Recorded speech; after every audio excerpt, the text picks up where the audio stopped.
여러분 안녕하십니까?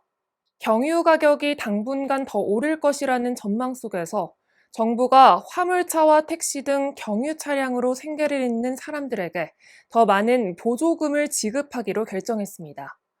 이번 조치로 화물차와 버스 등의 경유값 부담이 리터당 50원 줄어드는데요. 지급 기한도 당초 7월 말에서 9월 말까지로 연장했습니다. 5월 18일 수요일 투데이샷 첫 소식입니다. 수도권 대체매립지 후보가 포천이라고 알고 있다는 박남춘 더불어민주당 인천시장 후보의 발언이 경기도지사와 포천시장 선거 쟁점으로 번지고 있습니다.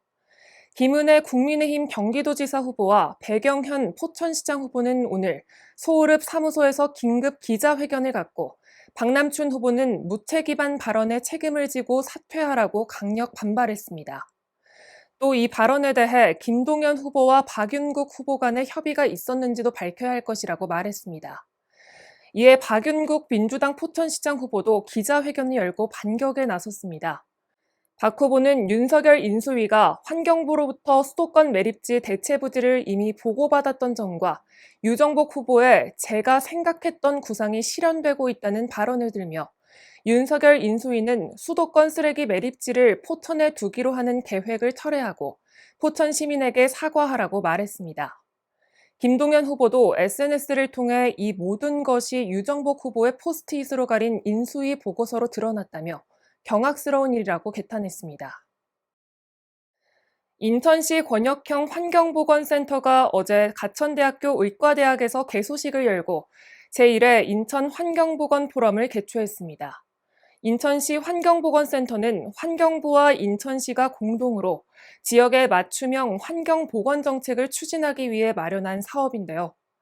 환경보건 취약지역에 대한 건강 모니터링과 거버넌스 구축 등을 수행하며 환경 유해인자로 인한 시민 건강 피해 예방에 큰 역할을 할 것으로 기대를 모으고 있습니다.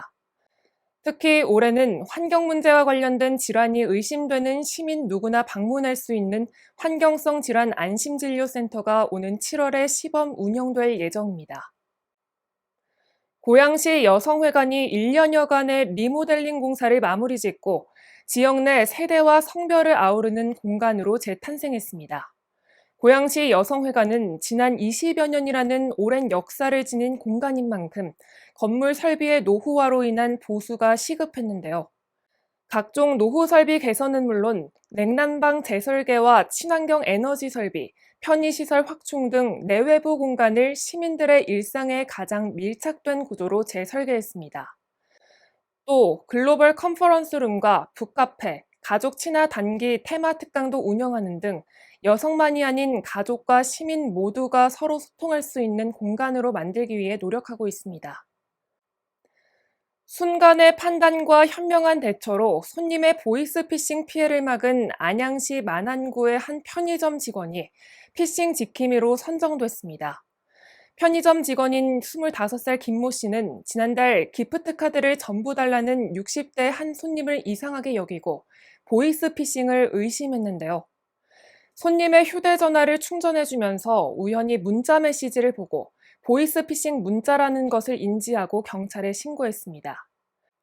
이에 따라 안양 만안경찰서는 오늘 보이스피싱을 예방한 편의점 직원 김모 씨에게 감사장을 전달했습니다. 고양 창릉과 남양주 왕숙 등 경기도 3기 신도시 일대 토지거래 허가구역에서 허가를 받지 않고 매매한 불법 투기자와 기획부동산 업자 등 122명이 적발됐습니다. 경기도 특사경에 따르면 이들은 위장전입이나 허위의 토지 이용 계획서를 이용하고 토지거래 허가 없이 증여를 통한 부동산 불법 투기 행위 등을 저질렀는데요. 이들 122명의 불법 투기 금액은 무려 422억 원에 달하는 것으로 조사됐습니다.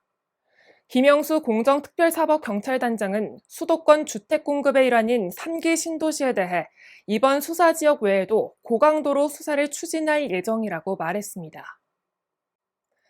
오늘은 5.18 민주화운동 기념일입니다. 올해로 42주년이 됐는데요. 희생자들을 추모하고 민주주의의 의미에 대해 다시 한번 되새기는 하루 되시길 바랍니다. 뉴스를 마칩니다. 시청해주신 여러분 고맙습니다.